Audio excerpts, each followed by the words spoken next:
So a couple of times I've actually heard, some ladies say, and he broke up with me and he dumped me for my best friend and he left me for this other lady and blah blah blah like that. And I'm like, what?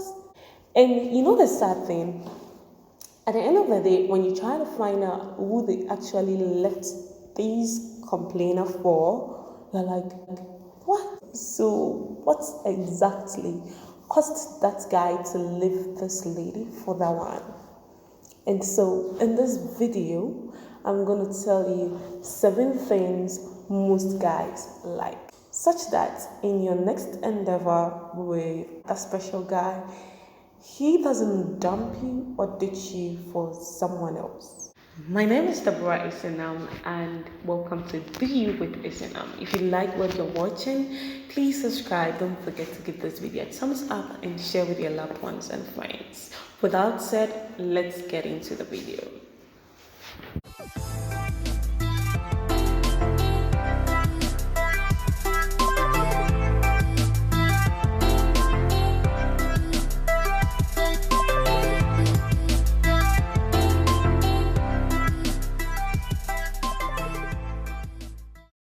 Key number 1, the first thing most guys actually want in a lady is a lady who is patient. So you see, a lot of ladies are actually so skeptical about this age factor, such that whenever they are clocking, 30, almost getting to 30, they are early 30s and all of that. They are so much in a haste to settle down because of all these, stuffs about biological cycles and blah blah blah.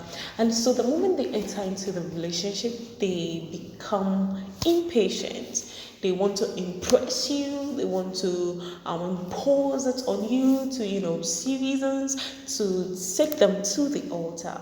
And this is one of the things that puts guys off. The other phase of this patience thing is with ladies who don't have that kind of patience, especially when it comes to when they kind of seek help from their partners and the help is not forthcoming. It's terrible sometimes to see how ladies actually behave when this help is not forthcoming. I mean, the person is only your boyfriend. The person is not married to you, and so for the person to even make that attempt to respond to your needs makes that person responsible. So for all you know, the person hasn't actually reached out to you yet due to a lot of reasons. And patience demands that you take your time. But here goes some of my ladies who actually, I didn't do this, I didn't do that, and I've called you for like a week now, and you've not even responded to what I asked you for, and blah, blah, blah, and blah, blah, blah. Guys, please, chill. You gotta be patient, okay? Another thing you can actually think of is that guys like ladies who are serviceable. Now, nobody's trying to tell you to act like a wife material, like 12 yards or 50 yards. No, that's not the point. A lady who is serviceable, is somebody who is ready to serve, who is ready to go the extra mile. Nobody's saying you should now start washing the guy's stuff, start cooking for the guy, start doing that and doing that and do that. But there must be those traits, Nobody wants to end up with somebody who at the end of the day just sits down and then looks up and be like, well, I don't know how to do this, I don't know how to do that, I don't even know how to lay my bed or even set a table. Come on. Now, one of the things ladies of today we forget is that regardless of how much you earn, regardless of your connections and net worth, you are still going to have a guy who's going to be the head of the family.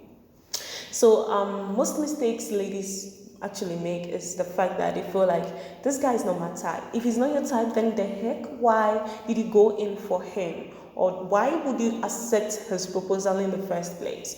So find somebody you could actually respect and serve.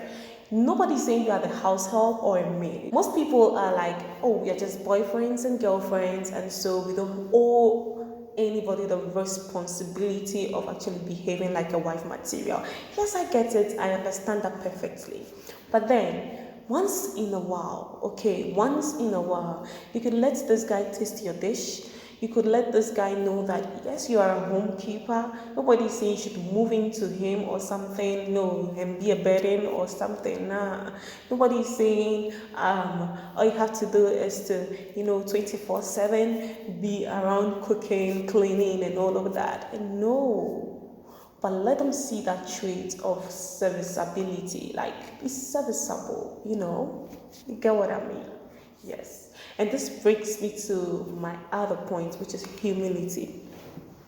Today, one of the things we get to see most often is, hey, you can't tell me what to do.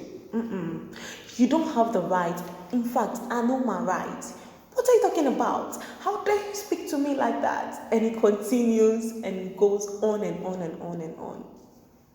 My ladies, please be humble, okay? Did you get that? Be humble. No matter who you are, if you are a lady, know that no guy actually wants somebody who's going to rub shoulders with him and the moment he says 1, you said 1 to 100 and you're moving on to 1,000. Come on.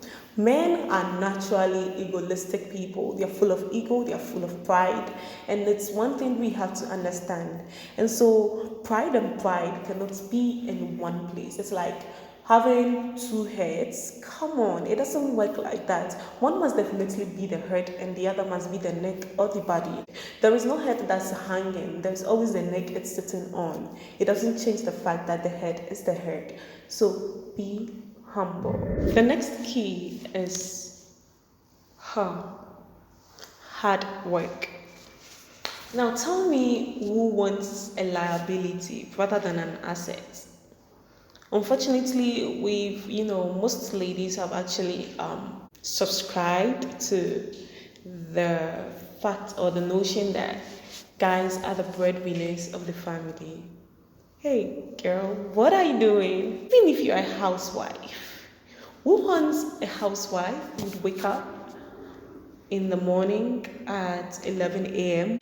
and the husband will go to work, come back home and meet that lady in the same state he saw her before leaving the house? I don't think you would even want that. No, I'm not sure you would even want that. And that's what most guys actually want. They want ladies who are hardworking, ladies who can also, bring something to the table, who can get themselves busy and put the home together. Success is not a constant thing.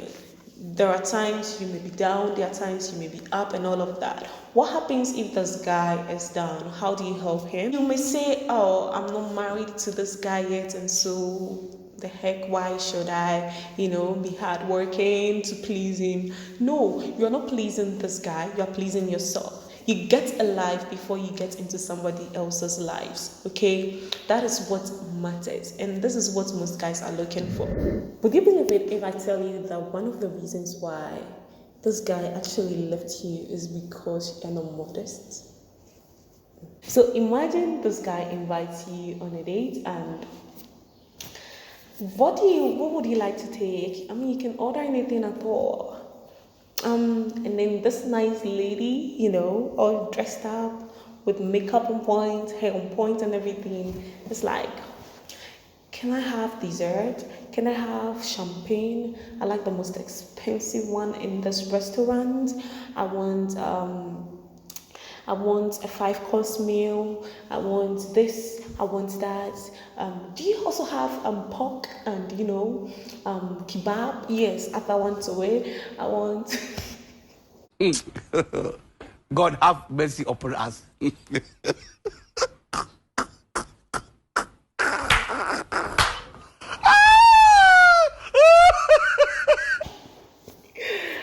Hold on.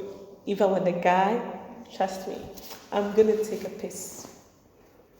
And the next time you see me,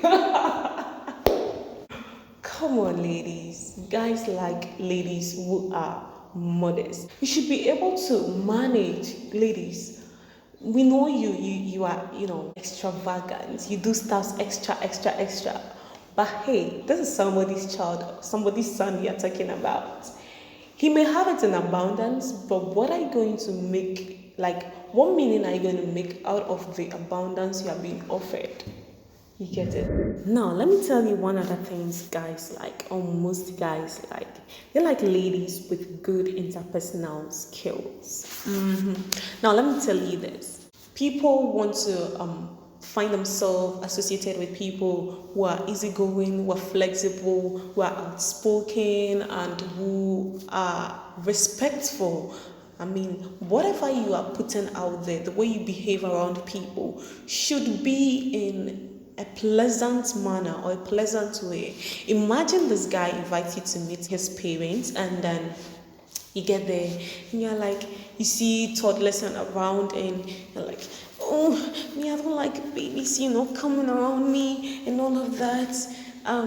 The mother wants to speak to you in a nice way, and you're like, excuse me, mom, I don't really speak your language and all of that, and so hey, the way you even relate with the guy's friends is appalling. Like, what? You speak to them anyhow. Even in terms of having an argument with this guy, you just speak to the person anyhow, shut the person down. You don't know how to relate with people, or like minimum bond. I mean, what kind of attitude is that? Everybody's got, that kind of shortcomings, but you got to work on it. Work on it. Have a good interpersonal skills. Let it be such that whenever you leave some place, people are like, oh, where's that lady? That's the kind of person that guy wants. So good interpersonal skills really help. You should be able to relate with the guy's family, the guy's siblings, the guy's, friends and all of that. And you should know how to relate with each one of them. And yeah, it's one of the things they really like. Most guys like. Now the last thing most guys would like would be a lady who fears God. Yeah. I'm not sure if you fear God, you're going to poison that guy because he dumped you or because he cheated on you or something. That is not to say the guy should continue cheating and stuff like that. Everybody's got like those kind of weaknesses they are actually dealing with for the most part. We know some of them don't deal with them. They actually boast of that, which is very wrong. But then, truth be told, if you are a God-fearing person, there are so many things you consider, and there are so many things you actually, focus on in life. You leave a lot of unnecessary things out of your life and focus on the main things. If you are God-fearing, you are able to direct your path in a particular way. You are able to raise your children in a particular way. You are able to keep your husband in a particular way, because regardless of what they go through, if you are on your knees praying for them, you are sure and certain that they will definitely come back home, or things will work out well at the end. Okay, nobody's wishing for any bad kind of a stuff or stuff like that, but then nobody wants somebody who is demonic. I don't think so. And if you're not God-fearing, then you're opposite, right? There's that opposite. So if you're not God-fearing, then who are you? You are something fearing. Let me know in the comment section. Yeah, it's not easy, but try and see if you could, start grooming yourself in these things. And trust me, it will all end well. And when it does, let me know. Give me a heads up. I'll be at your wedding, okay? Chief bridesmaid. I do that job so well. Anyways, thank you so much for spending time to watch this plenty blah blah blah talk and all of that. I really do appreciate you. Until next video, don't forget to do you